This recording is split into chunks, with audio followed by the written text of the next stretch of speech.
میری طرف سے آنے والے، میں نے کسی حکمت مسرت کے تحت کسی بندے کو رزق تھوڑا دیا، تنگی دی، زیادہ فراخی نہ دی، اور وہ اس پر میری رضا میں راضی ہو گیا۔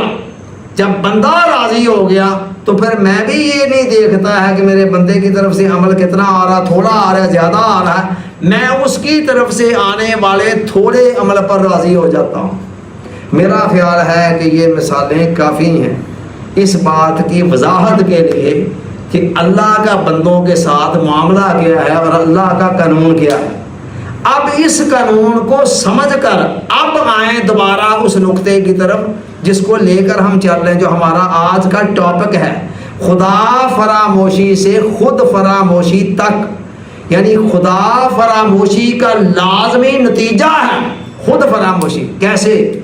اللہ نے فرمایا وَلَا تَكُونُوا كَالَّذِينَ نَسُوا اللَّهَ، اے ایمان والو تم ایسے لوگوں کی طرح نہ ہو جانا جنہوں نے اللہ کو بلا دیا، فراموش کر دیا اللہ کو۔ جواباً کیا ہونا چاہیے تھا؟ اب یہ جو 5-6 مثالیں میں نے دی ہیں، ان کی روشنی میں دیکھا جائے تو جواباً کیا ہونا چاہیے؟ جواباً اللہ کو چاہیے کہ اللہ بندے کو بلا دے، کہے کہ ٹھیک ہے تو نے مجھے بلایا تو میرا قانون یہ ہے جیسا عمل بندہ کرتا ہے ویسا ہی میں جواباً بدلا دیتا ہوں، میں تمہیں بلا دیتا ہوں۔ لیکن نہیں، اللہ کا جو علم ہے نا وہ بھول چوک سے پاک ہے۔ اللہ کے علم کے اندر بھول چوک والی بات کوئی نہیں ہے، تو لہذا ہم تو بھول جاتے ہیں، اللہ کے ہاں بھول ہے ہی نہیں۔ اب اللہ نے کہا کہ چلو میں تو نہیں، میرا علم تو بھول سے ویسے ہی پاک ہے، میں جواباً تمہیں سزا یہ دے رہا ہوں کہ تمہیں تمہارا اپنا آپ بلا دوں گا، اور اس سے بڑی سزا دنیا کے تختے پر اور کوئی نہیں ہے کہ بندے کو اپنا آپ بھول جائے۔ اپنا آپ بھولنے سے مراد اپنی کوئی شکل، اپنی صورت، اپنا رنگ روپ بھول جانا نہیں ہے۔ اپنے آپ کو بھول جانے سے مراد اپنی حقیقت کو بھول جانا، اپنی اصلیت کو بھول جانا، اس کائنات کے اندر اپنے مقام اور مرتبے کو بھول جانا، اپنے نفع اور نقصان کے حقیقی پیمانوں کو بھول جانا، یہ ہے اپنے آپ کو بھول جانا۔ اور یہ ایک بھول جو ہے نا وہ آگے پھر 100 بھولوں کا ذریعہ بنتی۔ اس ایک بھول کے نتیجے میں کہ بندہ اللہ کو بھولا، اللہ جواباً بندے کو اس کو اپنا آپ بلایا، اور اس کے نتیجے میں پھر کیا ہوتا ہے، پھر ساری زندگی بھول بھولیوں کا شکار ہو کر رہ جاتی ہے۔ اور یہی آج لوگوں کی اکثریت کے ساتھ ہو رہا ہے، زندگی ساری بھول بھولیوں کا شکار، پتہ ہی نہیں کدھر جا رہے ہیں، فریبوں سرابوں کے پیچھے بھاگتے پھر رہے ہیں، سمجھ ہی نہیں آ رہی کسی کو کہ میں کر کیا رہا ہوں، کرنے کیا آیا۔ آئیے میں جو 100 بھولوں کا شکار ہوتی ہے نا زندگی، ان میں سے کوئی 2-3 بھولوں کی طرف اشارہ کرتا ہوں۔ پہلی بھول کیا ہے؟ سکون کے، راحت کے، جو انسانی فطرت کا تقاضا ہے، ہماری فطرت سکون کی تلاش میں ہے، راحت کی تلاش میں ہے، اس کے سارے سرچشمے انسان کے اندر ہیں۔ جب بندہ اللہ کو بلاتا ہے، اللہ جواباً اسے اس کا اپنا آپ بلاتا ہے، پھر کیا ہوتا ہے؟ جو سرچشمے بندے کے اندر تھے نا وہ ان کو باہر تلاش کرنا شروع کر دیتا ہے، باہر تلاش کرنا شروع کر دیتا ہے۔ علامہ نے کہا نا کہ جنہیں میں ڈھونڈتا تھا آسمانوں میں، زمینوں میں، وہ نکلے میرے ظلمت خانہ دل کے مکینوں میں۔ میں باہر ڈھونڈتا رہا اور وہ میرے اندر ہی موجود تھے۔ تو یہ سب کچھ کیا ہوتا ہے؟ اسی بھول کا نتیجہ ہے کہ بندے کو اس کا اپنا آپ بھول جاتا ہے جب، تو وہ سکون کے سرچشمے اس کے اندر تھے مگر وہ باہر تلاش کرتا پھر رہا۔ ایک بزرگ شام کے وقت سڑک کے اوپر کافی دیر سے کچھ تلاش کر رہے تھے، ایک نوجوان پاس سے گزرا، اس نے کہا بابا جی کیا گم ہوا؟ کہتا پتر میرا پیسے گم ہو گئے۔ اس نے بھی ازراہ ہمدردی تلاش کرنا شروع کر دیا، شام کا وقت تھا، تھوڑا اندھیرا سا تھا۔ اس کے بعد کوئی اور 1-2 راہگیر آئے، انہوں نے بھی پوچھا جی کیا ہوا؟ کہتا جی پیسے گم ہو گئے۔ اور ایک نے ڈھونڈتے ڈھونڈتے پوچھ لیا بابا جی گم کہاں ہوئے تھے؟ کہتا پتر وہ گھر میں گم ہوئے تھے۔ تو انہوں نے کہا پھر باہر کیوں تلاش کر رہے ہیں؟ کہتا گھر میں ذرا اندھیرا تھا تو باہر روشنی تھی، اس لیے باہر تلاش کرتا ہوں۔ بظاہر یہ ایک لطیفہ ہے مگر یقین کریں کہ یہ ہماری اکثریت کی حالت پر بالکل صادق آتا ہے۔ میجورٹی کا حال یہ ہے، سکون کو باہر تلاش کرتی پھر رہی ہے۔ باہر کے سامانوں سے جو کچھ ملتا ہے وہ لذت ہے، سکون نہیں ہے۔ سکون وہ ہوتا ہے جس کا سرچشمہ اندر ہوتا ہے۔ یہ لذت ہوتی ہے جو فوری عارضی، یا آپ نے جو کچھ کھا پی رہے ہیں اس کی جتنی دیر کھا پی رہے ہیں اتنی دیر لذت مل رہی ہے، جیسے ہی آپ نے چھوڑی لذت ختم ہو گئی۔ اس کو ہم غلطی سے سکون سمجھ لیتے ہیں۔ تو باہر کے سامانوں میں اگر سکون ہوتا تو پھر دنیا کے جتنے ملینر ہیں اینڈ بلینر ہیں وہ تو کم از کم سکون پا چکے ہوتے، وہ تو نیند کی گولیاں کھا کر نہ سو رہے ہوتے۔ مولانا روم نے مثنوی کے اندر ایک واقعہ بیان کیا، کہتے ہیں ایک آدمی کی خضر علیہ السلام سے ملاقات ہو گئی تو اس نے کہا بتاؤ کوئی خواہش ہے تو بتا دو۔ اس نے کہا جی میں ایسا بندہ بننا چاہتا ہوں جس کو کوئی غم کوئی پریشانی نہ ہو۔ خضر علیہ السلام نے اس سے پوچھا کہ تیرے سامنے کوئی ایسا رول ماڈل ہے کہ جو بندے کے متعلق تیرا خیال ہو کہ فلاں آدمی جو ہے نا اس کو کوئی غم پریشانی نہیں، تو تجھے ویسا بنا دیتے ہیں، اللہ سے دعا کرتے ہیں۔ اس نے کہا جی مجھے سوچنے کے لیے مہلت دے دیں۔ اس نے کہا ٹھیک ہے 6 مہینے بعد دوبارہ ہماری ملاقات ہوگی تو اس عرصے میں سوچ لو۔ وہ کہتے ہیں اس عرصے کے اندر وہ بندہ جگہ جگہ پر گیا، بڑے بڑے مالداروں کو، بڑے بڑے امیروں کو، بڑے بڑے حکمرانوں کو ملا اور ان سے پوچھا، بظاہر دور سے دیکھنے میں لگ رہا تھا بڑے یہ تو بڑا پرسکون ہوگا۔ جگہ جگہ پر جا کر اس نے ہر جگہ پہ دیکھا کہ باہر سے لش پش کرتے جگمگاتے چہرے ہیں، اندر اداسیاں ہیں، ویرانیاں ہیں، پریشانیاں ہیں، ٹینشنیں ہیں، اسٹریس ہیں۔ کئی لوگوں کے جب قریب گیا اندر ایسی ایسی کہانیاں سامنے آئیں کہ وہ حیران رہ گیا۔ جب 6 ماہ گزر گئے دوبارہ ملاقات ہوئی، اس نے کہا جی مجھے تو ایسا کوئی بندہ نہیں ملا ہے۔ تو مولانا روم یہ حقائق بیان کر کے کہتے ہیں کہ بندے جب تو نے ساری دنیا کو گھوم پھر کر دیکھ لیا ہے اور اس نتیجے پر پہنچ گیا ہے کہ حقیقی سکون دنیا کے اندر کہیں نہیں، تو میں تجھے بتاتا ہوں کہ سکون کہاں سے ملے گا، اور وہ ملے گا اللہ کی یاد میں۔ اللہ بذکر اللہ تطمئن القلوب، کہ سکون اگر ملنا ہے تو اللہ کی یاد میں ملنا ہے۔ تو لو جی پہلی بھول جو ان بھول بھولیوں کا شکار ہوتی ہے زندگی، ان میں سے ایک یہ تھی۔ دوسری کیا ہے؟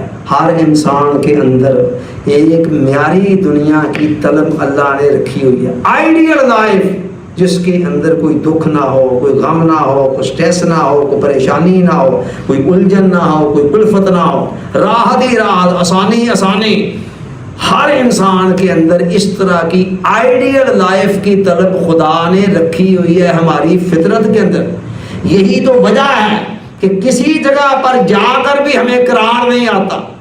16ویں گریڈ میں ہے بندہ تو اس کی نظر 17ویں پہ لگی ہوئی ہے، 17ویں میں ہے تو 18ویں پہ لگی ہوئی ہے، لاکھ کا مالک ہے تو سوچ رہا ہے کہ 2 لاکھ ہوں گے تو پھر مزہ آئے گا، 10 لاکھ کا مالک ہے تو سوچ رہا ہے 20 لاکھ ہوں، کروڑ کا مالک ہے تو کہتا 2 کروڑ۔ وجہ کیا ہے؟ وجہ بتا رہا ہوں کہ ہر انسان کے اندر ایک آئیڈیل لائف کی طلب موجود ہے، اور وہ آئیڈیل لائف کی طلب اس کا ایک ہی جواب ہے اور وہ جنت ہے۔ جنت کے علاوہ اس کائنات کے اندر آئیڈیل لائف کہیں بھی نہیں ہے۔ بندہ کیا کرتا ہے؟ زندگی جب بھول بھولیوں کا شکار ہوتی ہے نا تو وہ آئیڈیل لائف کو اسی دنیا کے اندر تلاش کرنا شروع کر دیتا ہے۔ وہ سمجھتا ہے زیادہ سے زیادہ پیسے مال و دولت آ جائیں گے تو لائف بڑی آئیڈیل ہو جائے گی، پھر کوئی دکھ نہیں ہوگا، کوئی پریشانی نہیں ہوگی، پھر کوئی الجھن نہیں ہوگی، کوئی ٹینشن نہیں ہوگی، کوئی اسٹریس نہیں ہوگا، پیسے کھلے ہوں گے میرے پاس اور ہر معاملہ حل ہوتا چلا جائے گا۔ یہ بہت بڑی بھول ہے۔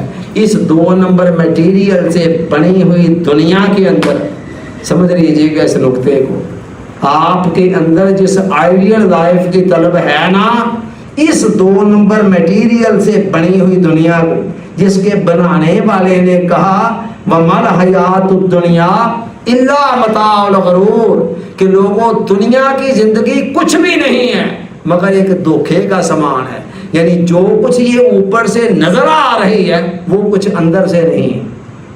اس لیے کہہ رہا ہوں کہ یہ 2 نمبر میٹیریل سے بنی ہوئی دنیا ہے، اس کے اندر یہ سکت ہی نہیں ہے، یہ صلاحیت ہی نہیں ہے، یہ کیپیبلٹی ہی نہیں ہے کہ آپ کی فطرت کے اندر جس آئیڈیل لائف کی طلب ہے یہ اس کا جواب بن سکے۔ نتیجہ کیا نکلتا ہے؟ جو بندہ جہاں بھی پہنچ جاتا ہے وہاں پر ہی پریشان، محل میں پہنچ جاتا ہے، بادشاہ بن جاتا ہے، وزیر بن جاتا ہے، بشیر بن جاتا ہے۔ خیال تو یہ تھا کہ فلاں مرتبے پر پہنچیں گے تو وہاں پر کوئی پریشانی نہیں ہوگی، وہاں بھی پریشانی۔ مجھے بتائیں تو صحیح کہ اس 2 نمبر مٹیریل سے بنی ہوئی دنیا کے اندر کون سا سکھ ہے جس کے ساتھ کوئی نہ کوئی دکھ نہیں لگا ہوا ہے؟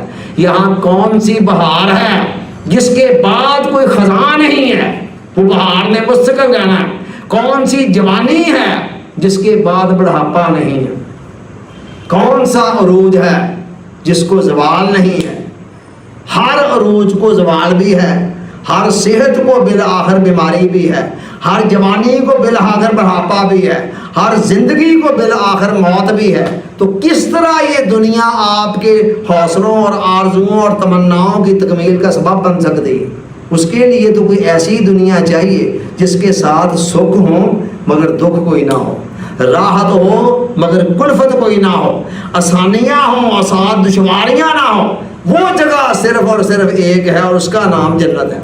دنیا تو میں کہا کرتا ہوں کہ بڑی اس طرح ہے کہ تھوڑا سا میٹیریل اللہ تعالیٰ نے جنت کی راحتوں کا لے لیا اور تھوڑا سا میٹیریل جہنم کے عذابوں کا لے لیا، دونوں کو مکس کر کے دنیا بنا دی۔ لہذا یہاں تو دھوپ چھاؤں کی طرح دونوں چیزوں نے ساتھ ساتھ چلنا ہے۔ کیسے کیسے حسن و جمال کے منظر ہیں جو بالآخر منو مٹی نیچے دفن ہو جاتے ہیں، کیسے کیسے عروج ہیں جو بعد میں زوال میں تبدیل ہوتے ہیں، کیسی کیسی بہاریں ہیں جو بالآخر بعد میں خزاں میں تبدیل ہوتی ہیں۔ ذرا اپنی لائف کو دیکھیں، اپنے بچپن کو دیکھیں، کہاں ہیں وہ ماں باپ والدین جن کے ساتھ آپ کبھی ہنسا کھیلا کرتے تھے، جو تھوڑی بڑی عمر کے ہیں، آج کہاں ہیں وہ؟ یاد کریں آج سے 25 سال 30 سال 40 سال پہلے والا زمانہ، کدھر گئی وہ بہاریں، کدھر گئی وہ رونقیں؟ لاکھ ہزار بہار حسن دی اندر خاک سمانی، اجئی پریت لگا محمد جگتے روے کہانی۔ کون سی بہار ہے جس کو یہاں خزاں نہیں ہے؟ تو لہٰذا یہ 2 نمبر مٹیریل سے بنی ہوئی دنیا آپ کی آرزوؤں کی تکمیل کا سامان نہیں کر سکتی۔ مالک بن دینار بہت بڑے زاہد تھے، ولی اللہ تھے۔ ایک دن جا رہے ہیں اور دیکھا شاہی کنیز، بادشاہ کی جو خاص کنیز ہے نا، وہ دیگر کنیزوں کے جرمٹ کے اندر بڑے ناز و انداز کے ساتھ اٹکیلیاں کرتی ہوئی جا رہی۔ مالک بن دینار کو پتہ نہیں کیا سوچا، وہاں سے آواز دی، کنیز تجھے تیرا مالک بھیجتا ہے۔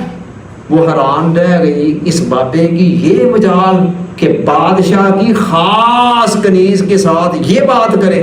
اس نے پلٹ کر دیکھا، دوسرے لوگوں نے بھی دیکھا، کہتی اچھا آپ خریدیں گے مجھے؟ اس نے جو ساتھ خدام تھے دوسرے تیسرے نے کہا جن بابے کو پکڑے بادشاہ کے پاس لے کے چلتے ہیں۔ بادشاہ کے پاس لے کر چلے گئے۔ پھر کیا ہوا؟ بادشاہ کے پاس گئے، انہوں نے کہا جی یہ بابا جی آپ کی کنیز جو خاص ہے نا شاہی کنیز، اس کی قیمت لگا رہا ہے، کہتا بھیجتا ہے مالک تمہارا، میں خریدنا چاہتا ہوں۔ بادشاہ نے پوچھا جی کیا دیتے ہیں؟ انہوں نے غور سے دیکھ کر کہا یہی کوئی 1 دینار کی ہوگی۔ سارا دربار حیران رہ گیا، جی 1 دینار کی یہ کنیز؟ مالک بن دینار نے فرمایا جو سودا دیکھ کر ہی اس کی قیمت لگائی جاتی ہے نا۔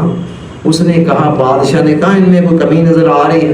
وہ کہتے بادشاہ سلامت بتھیری کمیاں ہیں، یہ 4 دن نہ نہائے تو جسم سے بدبو آنی شروع ہو جاتی ہے، اس کو کل جیسے ہی اس کی جوانی ڈلی اس کے چہرے پر جھریاں آ جانی ہیں، اور بڑھاپے میں جا کر اینک لگ گئی اور کمر جھک گئی، سارا حسن ملیا میٹ ہو جانا ہے، بخار آ جاتا ہے وہ 4 دن، تب بھی سارا رنگ روپ جو ہے وقتی طور پر ماند پڑ جاتا ہے، اور موت نے جب آنا ہے تب تو سب کچھ ہی ختم ہو جانا ہے، اور بے وفا اتنی ہے کہ بادشاہ سلامت آج آپ اس تخت سے اتر جائیں اور آپ کی جگہ پر کوئی اور آ جائے تو یہ اس کے حرم میں چلی جائے گی، تو آپ بے وفا، اتنی ساری خامیاں اور کمیاں جس کے اندر جس سودے کے اندر ہوں اس کی قیمت کتنی کی زیادہ ہو سکتی ہے؟ تو بادشاہ نے پوچھا پھر آپ کے پاس کوئی اور سودا بھی ہے کہ جن میں یہ کمیاں نہ ہوں؟ انہوں نے کہا ہاں ہے، ایک ایسا سودا بھی ہے، ایک ایسی عورت بھی ہے جو کوثر و تسنیم کے پانی سے غسل کرتی ہے، جس کی جوانی ہمیشہ رہتی ہے، شوہر کی وفادار اتنی کہ کسی اور طرف آنکھ اٹھا کر نہ دیکھے، اور رات کی تاریکی کے اندر اگر وہ چہرے سے نقاب اٹھائے تو وہاں پر دن کا اجالا اور سما ہو جائے اور ہمیشہ جیے، ہمیشہ کی زندگی۔ بادشاہ نے کہا وہ کون ہے؟ انہوں نے کہا وہ جنت کی حور ہے، جس کو کوئی بڑھاپا نہیں ہے، جس کے حسن کے اندر کوئی کمی نہیں کبھی آنی، جس کی وفا کا عالم یہ ہے کہ شوہر کے سوا کسی اور طرف آنکھ اٹھا کر دیکھنے کے لیے تیار نہیں۔ تو یہ بتا رہا تھا یہ دوسری بھول کیا ہے کہ یہ 2 نمبر مٹیریل سے بنی ہوئی دنیا، فریبوں شرابوں کی دنیا، بنانے والے نے خود کہہ دیا کہ وَمَا الْحَيَاةُ الدُّنْيَا إِلَّا مَتَاعُ الْغُرُورِ، یہ دھوکے کا زمان ہے، جو نظر آ رہا ہے وہ حقیقت میں نہیں ہے۔ رنگ رڑیوں پہ زمانے کی نہ جانا ہے دل، یہ خزاں ہے جو باندازے بہار آئی ہے، اوپر سے بہار کا پینٹ کر دیا ہوا ہے، اندر سے خزاں چھپی ہوئی ہے۔ اچھا جی، اس کے بعد تیسری بھول کیا ہوتی ہے؟ پھر وہ جو ایک خدا کو بندہ بھولا تھا، اس کے جواب میں اللہ نے اس کا اپنا آپ اس کو بلایا، اور اس کے جواب میں نتیجے میں ساری زندگی بھول بھولیوں کا شکار ہو گئی۔ اس میں تیسری بھول کیا ہے کہ دنیا کا وہ ساز و سامان جو اللہ تعالیٰ نے بندہ مومن کے لیے بنایا تھا، انسان انہی چیزوں کو اپنا مطلوب اور مقصود بنا کر ان کے پیچھے بھاگ پڑا۔ یہ ساری کائنات کس لیے ہے؟ پوچھیں اس کے بنانے والے۔ کہتا هو الذی خلق لکم ما فی الارض جمیعا، اے انسان تجھے اپنے علاوہ اس پوری کائنات کے اندر جو کچھ بھی نظر آ رہا ہے وہ سب کا سب میں نے تیرے لیے بنایا۔ اور دوسری جگہ فرمایا وَسَخَّرَ لَكُم مَّا فِي السَّمَاوَاتِ وَمَا فِي الْأَرْضِ جَمِيعًا مِّنْهُ، اللہ تعالیٰ نے انسان تیرے لیے سب کچھ بنایا ہی نہیں، تیرے لیے مسخر بھی کر دیا، تیرے قابو میں دے دیا ہے۔ انسان اسی کا نتیجہ ہے نا، ہواؤں اور فضاؤں پر حکمرانی کر رہا ہے، منوں ٹنوں وزنی لوہا ہواؤں میں اڑا رہا ہے، پہاڑوں کا جگر کاٹ کر راستے بنا رہا ہے، بکھرے ہوئے سمندروں کا رخ موڑ رہا ہے، شیروں کو پکڑ کر پنجرے میں بند کر رہا ہے، زمین کے سینے کو چیر کر اندر سے چھپے ہوئے خزانے نکال رہا ہے۔ یہ سب کچھ کیسے ممکن ہوا؟ اللہ کہہ رہا ہے کہ میں نے تیرے لیے بنایا اور تیرے لیے اس کو مسخر بھی کر دیا۔ عالم ہے فقط مومن جاں باز کی میراث، مومن نہیں جو صاحب لولاگ نہیں ہے۔ نہ تو زمین کے لیے ہے نہ آسمان کے لیے ہے، جہاں ہے تیرے لیے، تو نہیں جہاں کے لیے۔ لیکن انسان کیا کرتا ہے؟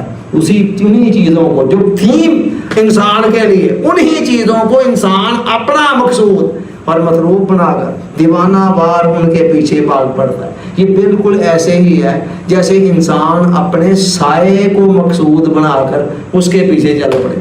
سایہ، میرا جو سایہ ہے وہ تو اس کا تو وجود میرا میں ہونے منت ہے، میری وجہ سے ہے، میں سائے کو اپنا مقصود بنا کر اس کے پیچھے چل پڑوں۔ یہ کتنی بڑی حماقت ہے، نادانی ہے۔ اولیاء نے، عرفاء نے، صوفیاء نے کہا کہ دنیا اور اس کے مال و دولت کی حیثیت سائے کی مانند ہے۔ سائے کا اصول یہ ہے، آپ نے کئی مرتبہ دیکھا ہوگا، جب سایہ آپ سے آگے ہوتا ہے نا، آپ پیچھے چلے آ رہے ہوتے تو سایہ آگے آگے چلتا جاتا چلتا جاتا چلتا جاتا، پیچھے پیچھے آپ بھی جا رہے ہیں، اور جب آپ اس کی طرف پشت کر لیں سایہ پیچھے ہو جائے، پھر آپ جا رہے ہیں اور وہ پیچھا ہی نہیں چھوڑتا، آپ کے پیچھے پیچھے آ رہا ہوتا ہے۔ ایگزیکٹلی یہی معاملہ دنیا کا ہے۔ اگر دنیا کو آپ نے اپنا مقصود بنا لیا، ساری زندگی آپ اس کے پیچھے پیچھے چلتے رہیں گے یہاں تک کہ قبر میں اتر جائیں گے، اور آپ کی تسکین نہیں ہوگی، یہ مکمل طور پر آپ کے ہاتھ نہیں آئے گی، کوئی اینڈ نہیں ہے۔ لیکن اگر اس کی طرف پشت کر لیں گے تو پھر انشاءاللہ یہ خود آپ کے پیچھے پیچھے آئے گی۔ دیکھیں کتنے اللہ والے ہیں جو پشت کر لیتے ہیں، دنیا پیچھے پیچھے آتی۔ یہ تیسری بھول تھی۔ ایک اور اشارہ کر دوں ایک اور بھول کی طرف۔ چوتھی بھول کیا ہوتی ہے کہ انسان دنیا کے اندر مرنے کے لیے آیا تھا۔ کس لیے؟ مرنے کے لیے، اور وہ یہ سمجھ بیٹھا ہے کہ میں جینے کے لیے آیا ہوں۔ ٹھیک، سارے تیاریاں، سارے پروگرام، سارے ہنر، ساری سکلز، سارے علوم، سارے فنون جینے کے لیے سیکھ رہا ہے۔ 4 دن کی زندگی جینی ہے، جینا کیسے ہے جی؟ CSS آفیسر بن جاؤ، یہ کر دو وہ کر دو، انجینئر بن جاؤ، ڈاکٹر بن جاؤ، اچھی انکم آئے گی، اچھی زندگی گزر جائے گی۔ سارے پاپڑ جو بیل رہا ہے صرف جینے کے لیے بیل رہا ہے، مرنے کا خیال ہی کوئی نہیں ہے کہ مرنا کیسے ہے۔ حالانکہ جینے سے مرنا کہیں زیادہ اہم ہے۔ بکرے کی ماں نے کب تک خیر بنانی؟ دیکھیں نا کب تک خیر منانی ہے؟ آخر ایک نہ ایک دن تو موت نے آنا ہی آنا ہے نا، کب تک؟ اور لائف ہے کتنی کا لائف ہے؟ 60 سال، 70 سال، 80 سال، 90 سال، 100 سال، یہاں تک پہنچ کر اگر کوئی پہنچ ہی جائے تب ڈر والوں نے تو کیا کہنا ہے؟ وہ خود ہی کہتا ہے اللہ سونے ہم تے پردہ ہی پا دے، بس سیر ہو گئے ہیں، کافی دیکھ لیجیے، اس سے زیادہ کیا جینا ہے؟ تو یہ 150 سال کی زندگی کو جینے کے لیے بندہ کتنے سال کیا ہنر سیکھ رہا ہے، اسکل سیکھ رہا ہے، مہارتیں سیکھ رہا ہے۔ اچھا اسلام کوئی منع نہیں کر رہا ہے کہ نہ سیکھو، مطالبہ صرف یہ ہے کہ سارا کچھ دنیا کے لیے ہی تو نہ کرو، کچھ نہ کچھ آخرت موت کو بھی یاد رکھے۔ بندہ آیا تھا دنیا میں مرنے کے لیے، جینے سے بڑا مسئلہ یہ ہے کہ مرنا کیسے ہے ہم نے۔ جی اگر آپ نے بڑے مزے سے لیا اور مرتے وقت آپ کی جان شکنجے میں پھنس گئی تو آخری وقت کا جو ایک شکنجہ ہے نا ساری زندگی کی لذتوں اور راحتوں کو ختم کر دے۔ بالکل اسی طرح جیسے آپ 6 گھنٹے اے سی والے کمرے میں بیٹھے رہیں، بعد میں چلچلاتی ہوئی جون جولائی کی دھوپ کے اندر صرف 5 منٹ آ کر سورج کے نیچے کھڑے ہو جائیں، سارے 6 گھنٹے کی ٹھنڈک 1 منٹ کے اندر ہوا ہو جائے گا۔ ایگزیکٹلی اسی طرح ہونا ہے۔ ایک حدیث پاک میں آتا ہے قیامت والے دن اللہ کہے گا ایک ایسا بندہ جو بالکل ساری زندگی بیچارہ غربت میں رہا، تنگ دستی میں رہا، اللہ کہے گا اس کو جنت کے ارد گرد کا صرف ایک چکر وزٹ کروا کے لائیں، اندر نہیں بھیجنا، باہر کا وزٹ کرا کے آئے گا۔ خدا کہے گا میرے بندے بتا دنیا میں گیا تھا کیسی گزری؟ کہے گا یا اللہ تیری عزت کی قسم کوئی دکھ میں نے کبھی دیکھا ہی نہیں ہے، حالانکہ زندگی ساری دکھوں میں گزری، لیکن وہ جنت کا ایک نظارہ صرف باہر سے دیکھنا، وہ کہے گا مجھے تو یاد ہی نہیں پڑتا میں نے کبھی کوئی دکھ دیکھا۔ اور دوسری طرف ایک بہت زیادہ مالدار جو چاندی کا سونے کا چمچہ لے کر منہ میں پیدا ہو گیا کسی بڑے گھرانے میں، ساری زندگی عیش و عشرت کے اندر گزری، اس کو بلایا جائے، اسے کہا جائے گا اس کو جہنم کے باہر کا صرف ایک چکر لگوا ہے، وہ باہر کا ایک چکر لگا کر آئے گا۔ خدا کہے گا میرے بندے سنا دنیا کیسی گزری؟ کہے گا تیری عزت اور جلال کی قسم میں نے کبھی کوئی سکھ دیکھا ہی نہیں ہے۔ ذرا سوچیں تو صحیح کن دکھوں اور سکھوں کو، میرے آقا کی دعا سنیں ذرا، اللہم لا عیشہ الا عیش الآخرہ، اے اللہ عیش کوئی نہیں ہے سوائے آخرت کے عیش کے، عیش کوئی نہیں ہے، یعنی عیش اگر کوئی ہے تو وہ آخرت کی ہے، دنیا کی کوئی عیش بھی عیش نہیں۔ اور دوسری حدیث سنیں، آقا نے فرمایا کہ جو بندہ اپنے آخرت کے غم کو اپنے اوپر سوار کر دیتا ہے نا، اللہ تعالیٰ دنیا کے سارے دکھوں سے اس کو نجات دیتا ہے، یعنی سارے دنیا کے دکھوں کو سمیٹ کر ایک آخرت کے دکھ اور غم میں کنورٹ کر دیتا ہے، دنیا کے سارے فکر پھر اللہ تعالیٰ خود۔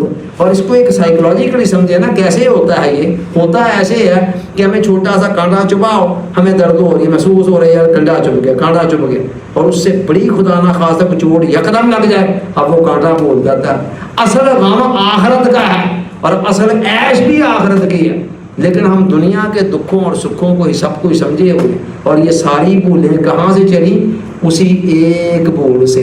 دوبارہ آئیے سورہ حشر کی اس آیت کی طرف جہاں سے بات ہم نے شروع کی تھی، وَلَا تَكُونُوا كَالَّذِينَ، اچھا اس سے پچھلی آیت بھی لے لیں، وہ بڑی مزیدار ہے، یا ایھا الذین آمنوا اتقوا اللہ، ایمان والو اللہ کا تقوی اختیار کرو، وَلْتَنظُرْ نَفْسٌ مَا قَدَّمَتْ لِغَدٍ، ہر انسان کو دیکھنا چاہیے کہ وہ آنے والے کل کے لیے کیا بھیج رہا ہے، لغد پبے سو میں غدن نوائد، نیت نہیں کرتے ہیں آپ روزے کی، غد کا معنی کل، تو کل کے لیے کیا بھیجا؟ تو ایک دن ہے اسلام کے نزدیک، قرآن کے نزدیک کہ ساری زندگی ٹوٹل ایک دن ہے، اس ایک دن کے بدلے میں وہ دن دیکھے جس کو 50,000 سال کا کہا گیا۔ تو یہ آنے والے کل، تو اصل عیش بھی آخرت کی اور اصل دکھ اور غم بھی آخرت کے، جن کو آج ہم بھولے ہوئے ہیں۔ تو کس بنا پر کہ اللہ نے وہ پہلی آیت میں یہ فرمایا، اگلی میں فرمایا وَلَا تَكُونُوا، جو ہم لے کر چل رہے ہیں جس پر بات کر رہے ہیں، وَلَا تَكُونُوا كَالَّذِينَ نَسُوا اللَّهَ فَأَنسَاهُمْ أَنفُسَهُمْ، کہ ایمان والوں ان لوگوں کی طرح نہ ہو جانا جنہوں نے اللہ کو بلا دیا جواباً اللہ نے ان کو ان کا اپنا آپ بلا دیا.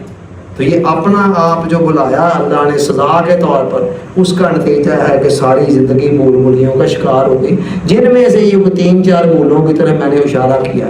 خدا کے لیے سوچیں سمجھیں زندگی سے ہم پا کیا رہے ہیں. زندگی اتنی سستی نہیں ہے کہ اس کو چھان بورے کے بھاؤ بھیج دیا جائے. یہ جن سوغاتوں کو جمع کرنے میں ہم لگے ہوئے ہیں، اسلام ان سے منع نہیں کرتا، کہتا ہے کرو، لیکن آخرت کو یاد رکھتے ہوئے، اللہ کو یاد رکھتے ہوئے. اللہ کو بھول کر جینا بھی جرم، مرنا بھی جرم، ہنسنا بھی جرم اور رونا بھی جرم. لیکن اللہ اگر آپ کو یاد ہے، پھر آپ ہنس رہے ہیں وہ بھی عبادت ہے، رو رہے ہیں وہ بھی عبادت ہے، جینا ہے تو وہ بھی عبادت، مرنا ہے تو وہ بھی عبادت. اللہ تعالیٰ سوچنے سمجھنے یاد رکھنے عمل کی توفیق عطا فرمائے. آمین. وما علینا الا البلاغ.